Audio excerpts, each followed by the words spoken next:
Hola, ¿qué tal? Soy Raiza. Y yo soy Carmen. Y nosotras somos Luciérnagas en Pijamas.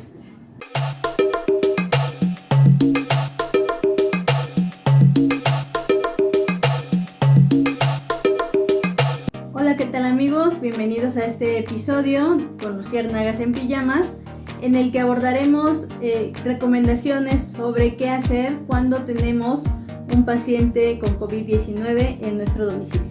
Y quédense hasta el final del video porque al finalizar tendremos 5 tips muy importantes sobre cómo podemos llevar de una mejor manera el COVID-19 en casa. Bienvenidos. El día de hoy tenemos una invitada muy especial que viene a hablarnos de un tema muy importante en estos días y sin más la dejo para que se presente. Bienvenida, Rosario. Muchas gracias, Carmen, gracias por invitarme a tu programa. Considero que este tema sobre pacientes que están cursando con COVID-19 es importante tener algunas recomendaciones y pues bueno, nosotros vamos a hablar de algunas experiencias que hemos tenido con este tipo de pacientes. Sí, así como comenta Rosario, nosotros nos enfermamos el año pasado cuando recién estaba iniciando la pandemia y pues en esos días no había tanta información como la tenemos ahora y es gratificante saber que ahora ya hay muchas experiencias que al mismo tiempo dan nuevos tratamientos, dan mejores recomendaciones que en el momento nosotros quizá no tuvimos. Como tú bien dices, esas medidas que vamos a abordar el día de hoy son muy importantes porque platicando contigo la semana pasada comentábamos sobre esto, ¿no? Que hay muchas medidas para qué hacer en cuanto a la prevención del COVID-19, pero una vez que yo como paciente ya adquirí la enfermedad, no hay recomendaciones, o por lo menos yo no he visto que sea pues constante, y debería de ser muy importante, puesto que una vez que yo o mi familiar ya adquirí la enfermedad, tendríamos que tener recomendaciones precisas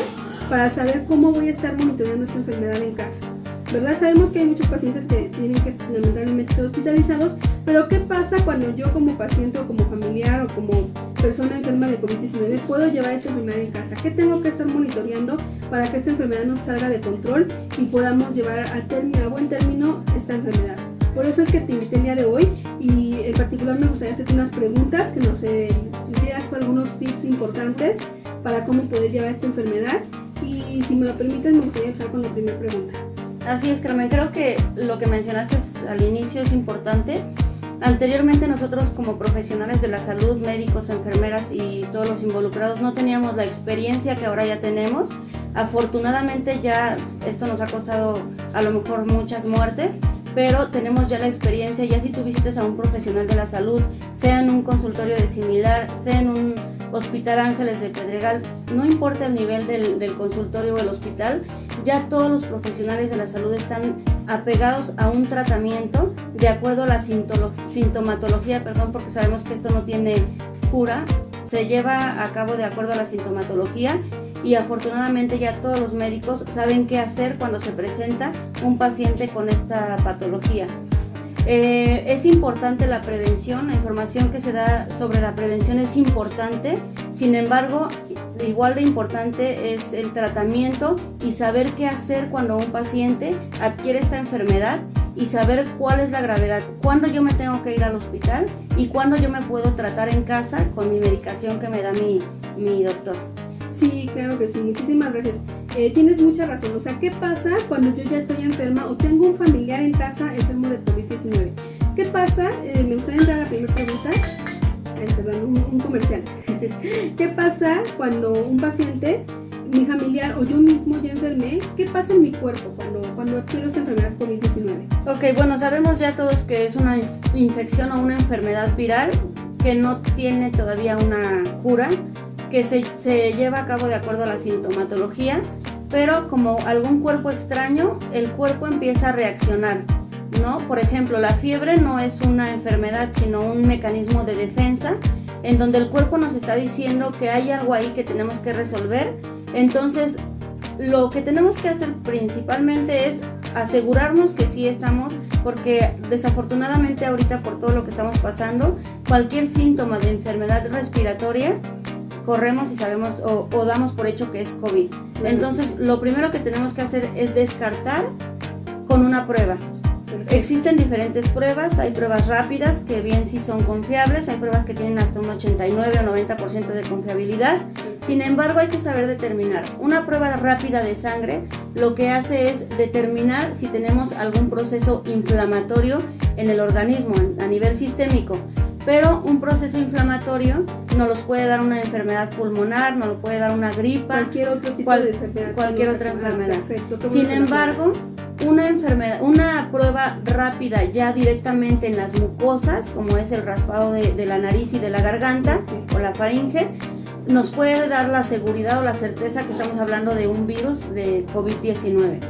Muy bien, entonces ya nos comentabas tú qué pasa en el cuerpo cuando un paciente se enferma de COVID-19 y quisiera que nos recomendaras, que nos hicieras unas recomendaciones de qué podemos hacer cuando en casa, a mí ya me detectaron con COVID-19, me mandaron a seguir un tratamiento a mi casa, qué es lo que yo debo hacer en casa para poder atenuar los síntomas de esta enfermedad o para poder agilizar a lo mejor la mejora o sobre todo y mucho más importante para no empeorar y no tener que echar a un hospital. ¿Qué nos recomendarías tú, Rosa?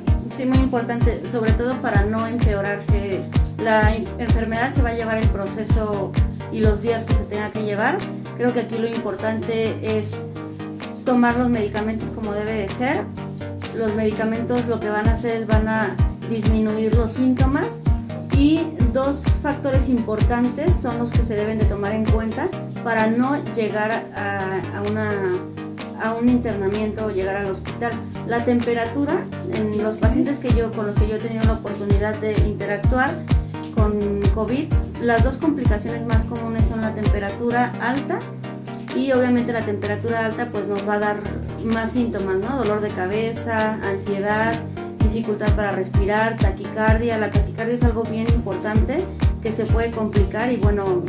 ¿Qué sería una temperatura alta? O sea, yo sé, lo ideal sería tener un termómetro, si es de mercurio y lo saben usar, perfecto.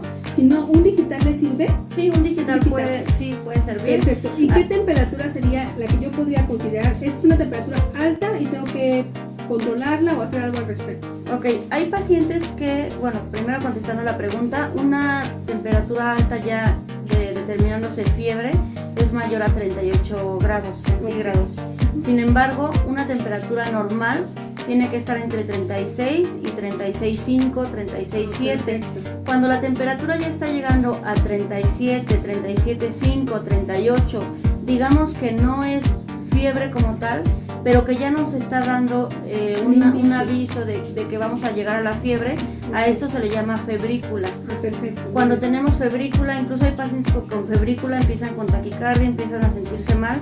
Depende mucho de la resistencia al dolor y a los síntomas del paciente, porque así como hay pacientes que con 39 pueden estar como sin nada, pacientes con 37 pueden estar como si tuvieran una fiebre de 39, ¿no? Claro. Entonces es importante estarla monitorizando. Como decía, los dos factores importantes son la fiebre o la temperatura como tal. Vigilarla. Sirve un termómetro de mercurio si lo saben usar, sirve un termómetro digital, pero es importante que un paciente con COVID-19 tenga se esté checando periódicamente la temperatura en casa y que no solamente se cheque la temperatura cuando se siente mal, entiendo. sino que se esté monitorizando la temperatura, que es lo que hacen los cuidados de enfermería en un hospital. ¿Cada cuánto recomendarías tú a lo mejor decir, tómate la temperatura cada 3 horas? Por lo menos, si no tienes ningún síntoma de fiebre, de temperatura alta, por lo menos una vez al día. Si ya tienes temperatura, pues cada cierto tiempo, cada 4 horas, cada 6 horas. Las hojas de enfermería que se manejan en los hospitales son dependiendo de la gravedad del paciente y se manejan desde cada 4 horas hasta cada 24 horas o por turno, ¿no? Que es cada 24 horas. Perfecto, muy bien, entiendo. Entonces, el tratamiento debe de llevar un tratamiento dirigido a la temperatura, como es el paracetamol, que ha resultado muy buen medicamento para este tipo de patologías, o algún otro antipirético. Algún otro antipirético, pero bueno, tomar la temperatura y saber, menciono esto del medicamento porque hay medicamentos que no son igual para todos los pacientes. Claro. Si el paracetamol te está funcionando bien, con el paracetamol te sigues, y si no, puedes visitar otra vez al médico y decirle, no me está funcionando mi antipirético para la temperatura, entonces puede cambiármelo. Ok, perfecto, Ajá. entiendo, claro. Pero bueno, lo que deben de vigilar es la temperatura. Ajá, y el otro punto importante, Y el otro punto súper importante es la saturación de oxígeno. la saturación. La saturación de oxígeno es algo tan simple de medirse, se puede medir en casa. Todos los pacientes tienen o pueden tener acceso a un oxímetro de pulso, que ahorita lo vamos a ver más detallado, y es súper importante porque es el segundo punto por el que los pacientes se complican, por una saturación baja en la sangre. Nosotros lo medimos en el dedo, en el pulso del dedo a nivel sistémico. Es un aparato como el que tienes aquí. Hay diferentes marcas, la marca que sea, ¿Le sirve? No importa. la que sea Se lo voy le a sirve. poner para que chequen más o menos y les vamos a poner también en la cajita de descripciones, les vamos a poner dónde poder conseguirlo a un precio accesible. Digo, este lo compramos hace bastante tiempo y salió la verdad muy caro, pero ahorita ya en estas alturas hay súper baratos. Y por ejemplo, yo ahorita estoy marcando una saturación de 96, por lo cual no 19. Ok, el oxímetro lo que mide es, uno, la saturación de oxígeno, que en la parte de superior tiene el icono del oxígeno, y abajo mide la frecuencia cardíaca, que son las veces que late el corazón por minuto. Perfecto. El oxígeno, a ver, póntelo otra vez, siempre debe de estar arriba de 90. Entonces, no tiene que tener esmalte en la uña, porque eso sí puede retrasar la leída, incluso si el esmalte es muy grueso, a veces no lee la cifra. Y bueno, el oxímetro en general lo que hace es leer dos cifras. Uno es la cantidad de oxígeno que estamos metiendo al organismo, y otro es la frecuencia cardíaca, cuántas veces está latiendo nuestro corazón por minuto. Entonces la saturación de oxígeno aquí trae incluso el símbolo del oxígeno, y abajo trae un corazón que se refiere a la frecuencia cardíaca, y el oxígeno siempre debe de estar por lo menos arriba de 87. Entonces, si ustedes ven que la saturación de oxígeno está bajando de 90, deben de avisarle al médico para saber si se implementa el oxígeno a su tratamiento, o si bien se tienen que ya hospitalizar o ver lo que se tiene que hacer al respecto. Y la frecuencia cardíaca se eleva, uno, cuando tenemos la temperatura alta, y dos, cuando la cantidad de oxígeno está bajando. Entonces aquí es importante, la cantidad de oxígeno baja y la frecuencia cardíaca. El corazón trata de compensar de alguna manera lo que está pasando en el organismo, que no está bien, que es que no tenemos el suficiente oxígeno para llevar a los órganos vitales. ¿Qué es lo que pasa? El corazón late más rápido, es por eso que ocurre la taquicardia. Claro. Entonces la frecuencia cardíaca debe de estar abajo de 90. Hay personas que ya son taquicárdicas por alguna patología agregada, y eso es independiente, pero sí vigilar si la frecuencia cardíaca se está elevando, porque nos está dando hay un parámetro que no está bien. Entiendo. Y nos está dando la pauta para vigilar si tenemos temperatura alta, si la frecuencia cardíaca, si la saturación de oxígeno está bajando. Perfecto. Son los dos puntos que tenemos que vigilar, y en mi experiencia, las dos razones por las que un paciente con COVID se complica. Entonces, recapitulando, ¿qué saturación es la ideal que tengamos? Si estamos sanos y no estamos padeciendo una complicación del COVID-19. Que yo diga, esto es normal. Ok, en un paciente sano, como lo acabas de decir, que no tiene alguna otra patología agregada, arriba de 90. Okay, Cuando la perfecto. saturación ya va bajando de 90, pues Es de preocuparse y es hay algo de que alerta. tomar medidas de prevención. Exacto. Perfecto.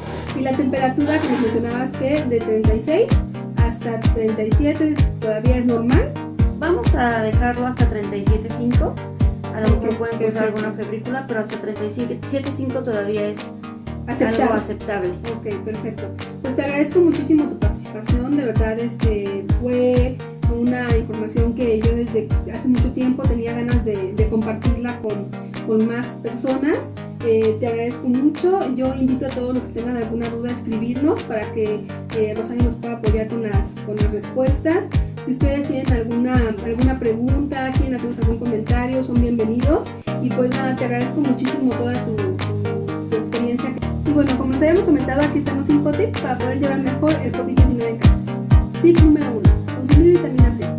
Incluso si no están presentando todavía síntomas, el consumir vitamina C de verdad que va a hacer la diferencia y les va a ayudar bastante a la hora de fortalecer sus defensas. El tip número 2 es ingerir pequeñas porciones de alimento. Esto va a ayudar a nuestro estómago a no saturarse y poder tener una mejor respiración. El tip número 3 es, y a mí me pasaba demasiado cuando estaba yo enferma de COVID, si ya vigilaban su saturación y está arriba de 90, pero aún así tienen la sensación de que no pueden respirar, a mí me ayudaba mucho a acostarme boca abajo y pues ya me ponía a leer o a ver el teléfono y estaba yo boca abajo y eso ayudaba a que mis pulmones no tuvieran todo el peso encima y pudiera yo sentir una mejor sensación al respirar. El tip número 4 es ingerir infusiones calientes. El tip número 5, pero no menos importante, es el tener paciencia. Recuerden que el COVID-19 es una enfermedad muy mental y el poder ser paciente tanto con el enfermo como tú mismo como paciente te va a ayudar demasiado a la hora de sobrellevar esta enfermedad. Sé bien que se dicen muchas cosas de ella y que a veces eso nos altera y decimos, no, pues ya estoy perdida, me dio COVID y de aquí ya no voy a salir, pero créanme que el guardar la paciencia, el distraer la mente en otras cosas más saludables, les va a hacer más llevadera la enfermedad y van a llevar a un buen término la misma.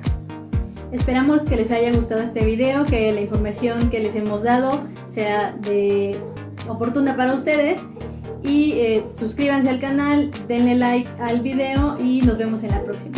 Hasta luego.